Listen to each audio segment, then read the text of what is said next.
A few weeks ago, I got sick. I think a number of us got sick. There was a pretty bad virus going around. I got all the tests. RSV, COVID, flu. I think they just threw in some random tests for something else I didn't even know. No luck. I didn't have any of them. It's the opposite. It was good. But it totally flattened me for a week, and I had to work from home on Zoom, and I missed our amazing Glotzer scholar in residence, Rabbi musician Josh Warshawski. Did get to stream it, and I actually want to give a shout out to all those who stepped up and helped cover that Shabbat. As it happened, right afterwards, I had my Institute for Jewish Spirituality's annual retreat. And even though I was still getting my strength back, I decided I would go. And I got on the plane, and I kind of saw it was the right decision because the captain got on and said, "Welcome aboard United Flight 311 to Los Angeles. Flight time will be 5 hours and 56 minutes.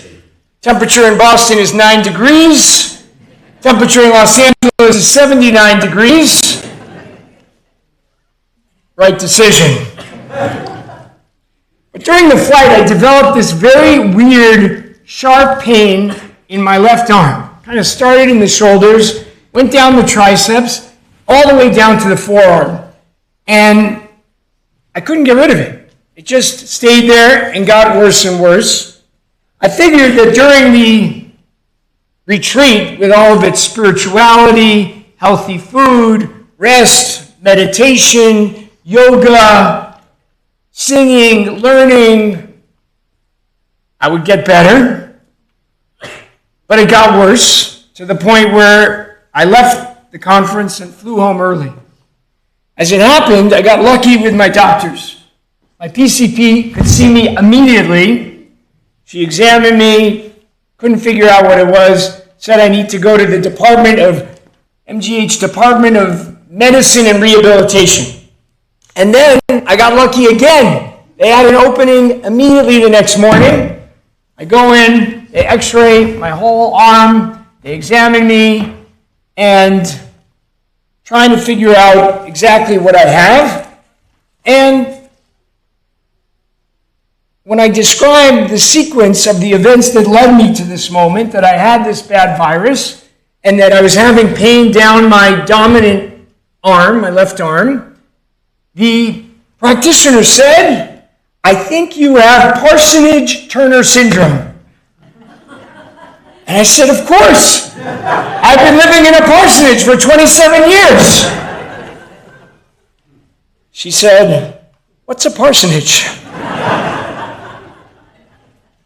She recommended physical therapy, and as it happens, I had an appointment right after seeing her already booked because I'm rehabbing a torn left meniscus. Yes, I know I'm a little bit of a mess, but it's okay.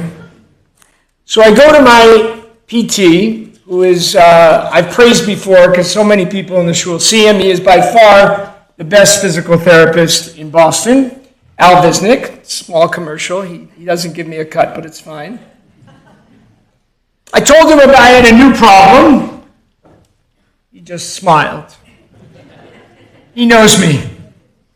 I described the diagnosis of Parsonage-Turner syndrome, and he examined me, looked over all things, checked my range of motion, all different things, moving every part of my body around, and he paused, and he said, "Was this practitioner a bit on the younger side?" I said, "Yes."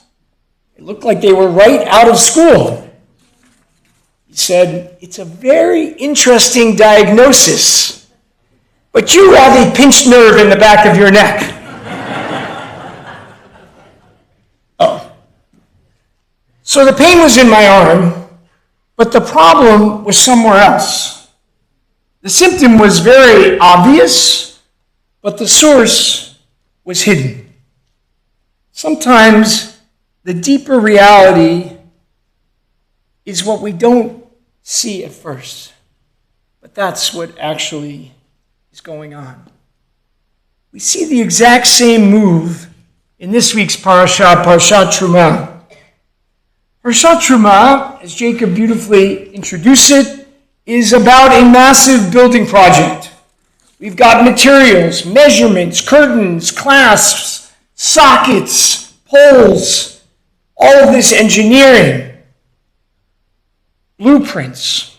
And then comes this very famous verse that reframes everything. Vasuli mikdash v'shachanti betocham. God says, build this beautiful space, this holy space, and I will dwell among them. Of course, it should be, build the space and I will dwell in that space.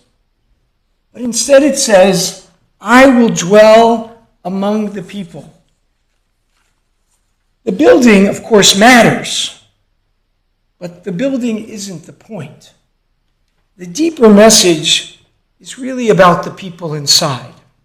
It's about building a community in which God can dwell. The rabbis in the Talmud say it beautifully in Masechet Brachot.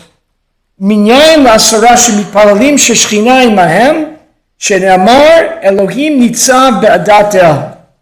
From where do we know that when 10 people pray together, a minyan, the Shekhinah, the divine presence, the most imminent aspect of God, stands and is present with them? And then the rabbis bring a quote as it says, God stands in the midst of the congregation of God. Holiness happens in community. Holiness happens in gathering. Now, I love communities. Communities are what we need, and especially in this world that's becoming even more atomized, even more... We need communities. They help with social isolation. They bring us back to actually the way we evolved to live as hunter-gatherers, as people in small communities. They help us take care of one another, whether it's mourning or whether it's like today, to celebrate together.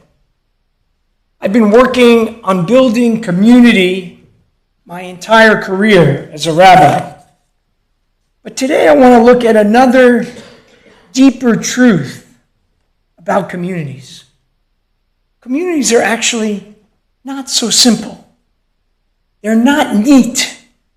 They're not frictionless. They're not perfectly aligned. Communities, like families, are complicated. Things can get a little bit messy. People say the wrong thing. People misinterpret tone. Someone feels slighted. Someone feels unheard. Even when intentions are good, things get misconstrued. And sometimes intentions aren't so good. Now, the Torah knows this. The Torah is aware of this. And the Torah is not naive about community. I think one of the most honest lines in the entire explanation of the Mishkan, of the sacred space, is found in the next book of the Torah, in the book of Vayikra and Leviticus, where it's describing the tent of meeting inside the Mishkan. It says, Hashochen itam betoch tumotam. This tent that dwells with them is in the midst of their tumah, in the midst of their uncleanliness. God dwells with them in the midst of their impurity. God is found even in the midst of their mess. I think it's a kind of radical spiritual claim, but there's some real deep understanding there. The Mishkan is built for human beings, and human beings get tired. Human beings can get reactive. Human beings misunderstand. Human beings often need repair.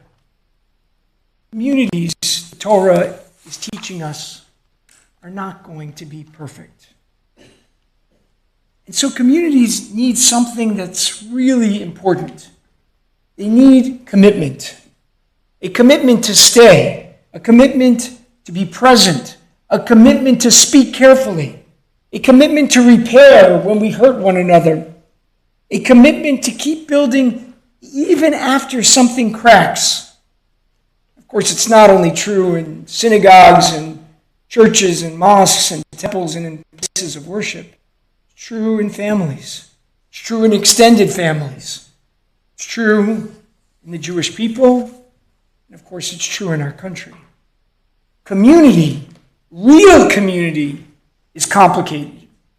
And it means making yourself a little bit vulnerable, learning to disagree with kindness, taking care of each other, and remembering the big picture, which we sometimes lose sight of. Now, I want to return to the main topic of this reading, which of course is holy physical space. So I invite you to look around our Mishkan, our holy space in which we gather every Shabbat morning. Notice the simplicity. Shout outs to all those who are involved in thinking of the design, and Claude Mendes, our architect. Notice the height, the way the cupola draws our eyes upward. Notice the windows that bring in the New England landscape, the cliff, the rock, the trees, the evergreens, the snow, the ice. Simple and elegant all at once. We're not praying in a sealed room where the focus is on the walls. We're praying in a space where we are part of creation and we pull that in. We are situated in a world, our space reminds us, that's larger than any of us. It's beautiful. But my favorite design feature of our synagogue and our sanctuary is not even these beautiful windows. It's not even the cupola. It's how we are arranged. We can see each other. And then we are reminded. We're reminded of our connections. In shul today, someone is quietly praying for a parent or another family member who's sick. Someone is marking a yortzeit, the anniversary of the passing of a loved one. Some came in this morning carrying private disappointment. And some came in carrying enormous gratitude. Some traveled far to be here for this bar mitzvah.